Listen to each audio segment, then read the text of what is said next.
Perkenalkan,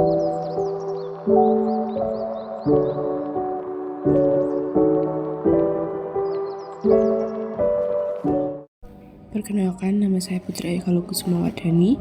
Saya nomor absen 23 dan dari kelas 12 IPS 1.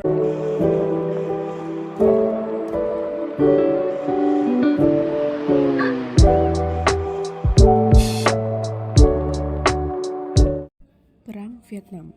Perang Vietnam atau Perang Indochina II terjadi antara tahun 1955 sampai 1975.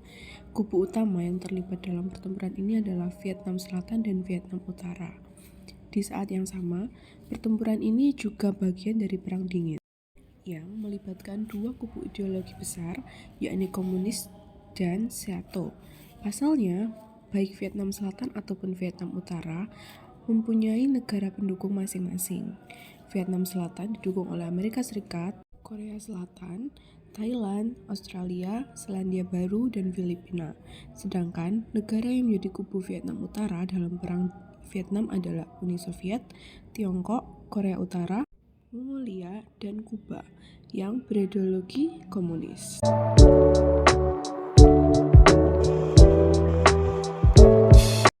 Latar belakang Perang Vietnam. Sejak pertengahan abad ke-19, Vietnam telah menjadi daerah jajahan Prancis. Pada 1941, Ho Chi Minh yang merupakan seorang negarawan Vietnam dan tokoh revolusi yang terinspirasi dari semangat komunisme Cina dan Uni Soviet membentuk Viet Minh. Viet Minh adalah sebuah liga yang terdiri dari para nasionalis dan kelompok komunis yang mendukung kemerdekaan Vietnam. Perlawanan Viet Minh pun berhasil mengusir Prancis pada Agustus 1945. Melihat kekosongan kekuasaan, pada 2 September 1945, Ho Chi Minh mendeklarasikan kemerdekaan Republik Demokrasi Vietnam atau RDV, di mana ia menjabat sebagai presiden pertama. Namun, karena Prancis kembali datang ke Vietnam pada tahun berikutnya, akhirnya meletus Perang Indochina pertama atau Perang Prancis-Vietnam pada 19 Desember 1946. Perang Prancis-Vietnam diakhiri dengan Perjanjian Jenewa pada 21 Juli 1954 yang salah satunya menyatakan untuk membagi Vietnam menjadi dua, yaitu Vietnam Utara dan Vietnam Selatan. Vietnam Utara dikuasai Ho Chi Minh dengan ibu kota di Hanoi, sementara Vietnam Selatan dikuasai Kaisar Bao Dai dan PM Ngo Dinh Diem dengan ibu kota di Saigon. Sebenarnya, Ho Chi Minh dan Ngo Dinh Diem sama-sama ingin menyatukan Vietnam, tapi keduanya terhalang ideologi yang mereka yakini. Ho Chi Minh ingin menjadikan Vietnam negara komunis, sedangkan Ngo Dinh Diem ingin membangun negara ala Barat. Hal inilah yang kemudian memicu terjadinya Perang Vietnam dan Perang Indochina II antara Vietnam Selatan dan Utara.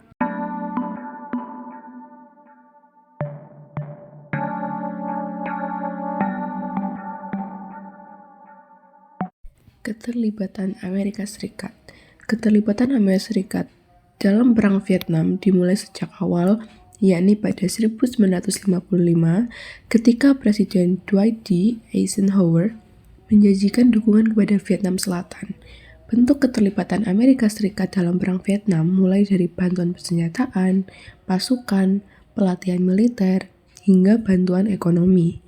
Pasukan Vietnam Selatan mendapat pelatihan serta peralatan dari militer Amerika Serikat dan CIA. Pada November 1967, pasukan Amerika Serikat yang diterjunkan ke Vietnam Selatan telah berjumlah 500.000 tentara lebih, di mana 15.000 diantaranya tewas dan 100.000 lainnya mengalami luka-luka. Namun, bentuk keterlibatan ini justru sempat ditentang oleh rakyatnya, karena merasa bahwa Amerika Serikat telah menimbulkan kerusakan fisik dan psikologis terhadap tentaranya. Antara tahun 1966 sampai 1973, gerakan anti-perang dan protes besar-besaran bermunculan di Amerika Serikat. Mereka menuntut agar tentara Amerika Serikat segera ditarik dari Vietnam, dan pada tahun 1968, Amerika Serikat sempat mengusulkan untuk berunding dengan Vietnam Utara, dan pada akhirnya mereka melakukan perundingan di Paris, tetapi menemui jalan buntu sehingga Vietnam belum mampu menghentikan keterlibatan Amerika Serikat dalam Perang Vietnam. Hingga akhirnya pada tahun 1973, Amerika Serikat menghentikan keterlibatannya dalam Perang Vietnam tepat 2 tahun sebelum resminya perang tersebut berakhir dengan kemenangan Vietnam Utara.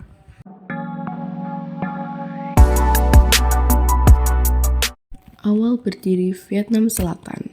Awal berdirinya Vietnam Selatan itu ketika Prancis berusaha mendirikan negara-negara boneka di kawasan Indochina di akhir Perang Dunia Kedua. Dengan hadirnya Vietnam Selatan, otomatis membuat Vietnam terpecah.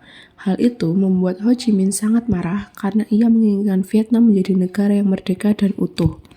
Kemudian, terjadilah Perang Indochina I pada tahun 1946 sampai 1954, yaitu antara Vietnam Utara yang didukung oleh Tiongkok dan Vietnam Selatan didukung oleh Perancis. Vietnam Utara yang dipimpin oleh Ho Chi Minh mendapat pengakuan dari Rusia dan Tiongkok pada tanggal 31 Januari 1950. Kemudian, Vietnam Selatan yang dipimpin oleh Bao Dai juga mendapat pengakuan dari Amerika Serikat dan Inggris pada 7 Februari 1950. Namun, di satu sisi, sebagian besar rakyat tidak mau mengakuinya. Runtuhnya Vietnam Selatan. Sebenarnya Perang Vietnam ini sudah hampir berakhir loh pada bulan April 1975. Namun, pada 18 April 1975, Vietnam Utara kembali mengancam wilayah Vietnam Selatan. Dan wilayah yang dituju adalah Saigon, ibu kota Vietnam Selatan. Masyarakat Vietnam Selatan pun panik dan mulai mengungsi ke wilayah Amerika Serikat menggunakan 5 kapal induk armada yang dikirimkan Amerika Serikat. Presiden Vietnam sempat berganti 2 kali. Pertama, yaitu bergantinya Nguyen Van Thieu ke Tran Van Huong. Nguyen Van Thieu adalah presiden yang menandatangani persetujuan Paris karena Amerika Serikat berjanji mengirim pesawat B-52 yang akan mengebom Vietnam Utara jika melakukan pelanggaran. Namun, hal itu tidak dilakukan oleh Amerika Serikat dan Vietnam Selatan kekurangan kekuatan militernya. Saat bantuan dari Amerika Serikat tidak datang, Vietnam Utara semakin di atas angin. Kemudian pada 28 April 1975, Tran Van Huong digantikan oleh Duong Van Minh sebagai Presiden Vietnam Selatan. Namun, baru sehari memimpin, wilayahnya langsung diserang oleh pasukan gerilya Vietnam Utara, yaitu Viet Cong. Wilayah yang menjadi tujuan serangan Viet Cong adalah Saigon. Pada akhirnya, pasukan Vietnam Selatan kalah akibat hujan tembakan artileri yang dilakukan oleh Viet Cong.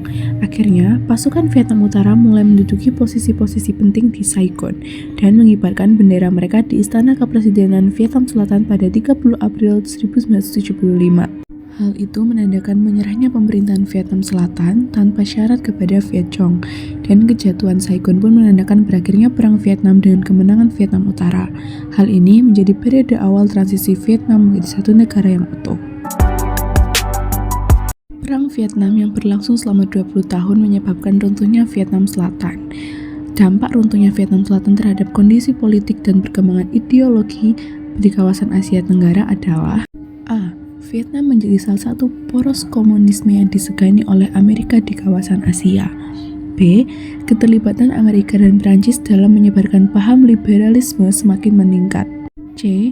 Dua kekuatan besar Barat dan Timur melakukan intervensi langsung terhadap masalah-masalah yang terjadi di Vietnam. D. Amerika Serikat dan Uni Soviet bersaing memberikan pengaruhnya ke negara-negara yang ada di kawasan Asia. E. Vietnam yang sudah menyatu menjadi tempat yang strategis untuk penyebaran paham komunisme dan paham liberalisme.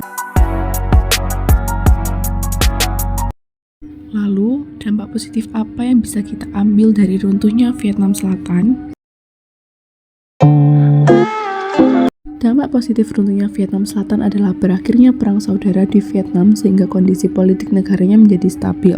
Kemudian, bersatunya negara Vietnam yang baru dengan ideologi komunis.